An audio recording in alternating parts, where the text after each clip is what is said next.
Let's talk about alignment in your upward facing dog.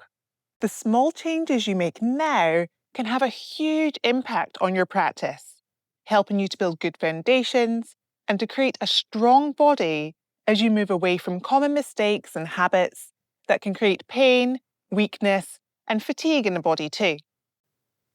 During this tutorial, we're going to flow through 3 vinyasas together.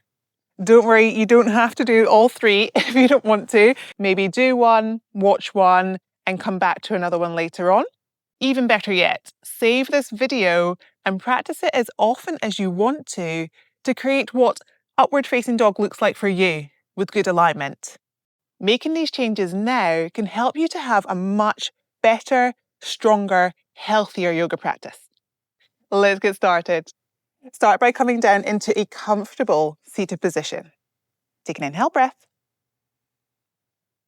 Exhale. Take an inhale breath. And exhale. This time bringing the hands forward, tucking the toes, and coming into downward facing dog.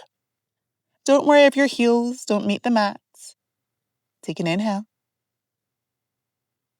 Exhale, look forward. Coming through chaturanga. Inhale into your upward facing dog. So starting with the foundations here, taking a look at the feet. Untuck the toes, pressing into the tops of the feet here. As I do so, my knees are away from the mat. Exhale, sit back on your heels for a little minute. Let's talk about that. With your knees being away from the mat and pressing into the tops of the feet, we're relieving pressure in the lumbar spine. We don't want that crunching from the lumbar into the coccyx. So pressing into the tops of the feet, pressing the knees away from the earth, this gives us a little bit more space in the spine. Step or roll back, downward facing dog. Take an inhale breath. Exhale. Inhale, balls of the feet, coming through chaturanga. Inhale, upward facing dog. Looking at the top of the body. My shoulders are over the wrists and I'm broadening through the collarbones. Gazing forwards here. So broadening through the collarbones is creating space across the front of the body and it's also creating space across the scapula too. Press back, child's pose. Let's talk about it. As you broaden through the collarbones, we're creating space through the front of the body, the clavicle, and we're also creating space across the scapula too.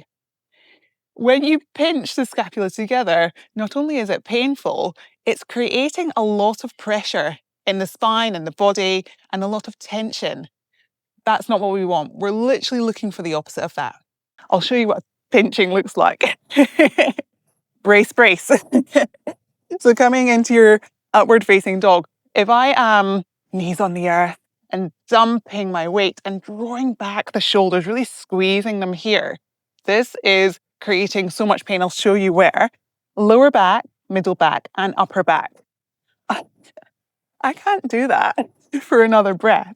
So I'm not going to example that again because that's going to create a lot of pain in my body. Doing that once was enough. If I was doing that every single flow, I wouldn't come back to do another yoga class at all.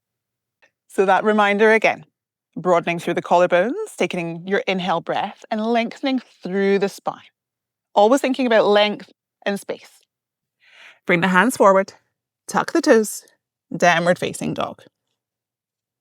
Take an inhale breath. Exhale here.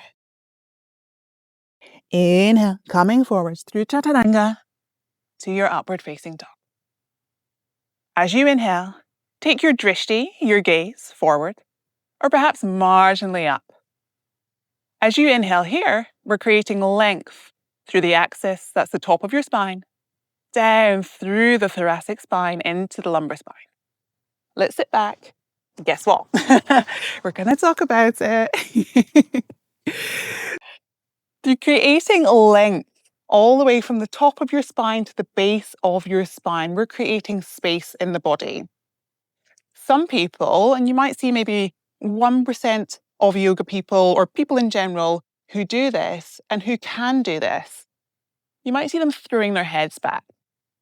So as a beginner, we emulate what we see, right? So you see somebody throw their head back, their practice is super strong, so you think, I want a strong practice, I'm going to throw my head right back. And actually, our bodies aren't generally designed to do that. We're overcompensating, pinching the nerves around your neck. So we lengthen through the spine. We take our gaze forward, feeling relaxed through the spine here. If you don't feel relaxed through the spine here, I've got a trick for you that I'm going to let you know in a minute. Maybe you're taking your gaze marginally up. But like I say, we don't need to be up here. The other thing we're doing up there is we're creating that pinching again in the back. We don't want that. If having the knees away from the earth and doing all of these things in your upward facing dog is quite tricky for you, that's okay. I have got a prop with me, bearing in mind I'm in the wilderness right now. So that prop's a little bit, that's covered in grass, but it's fine. I'll show you what I mean. If it's a lot for you to have your knees away from the earth when you're in your upward facing dog, especially when you're beginning, and it's okay to be a beginner, right? So especially when you're beginning, then you can have a prop in tow. So give yourself something a little bit bigger. You can use a blanket, a Mexican blanket, a yoga blanket, towel, cushion, anything from the house. And as you come forward, if you're not ready to have your knees directly off the earth, start to train them by pressing into the top of this towel or your equivalent. And each time you do this, try to take a little bit more pressure off. So there's less and less and less weight into your prop, creating more and more and more strength in your body. Thank you so much for practicing with me. I hope these tips helped you even just a little bit in creating a much stronger practice. If they did, drop the word up dog in the comments below. Don't forget to hit the subscribe button, and I hope to see you again soon over on my channel. Have a great day. Take care.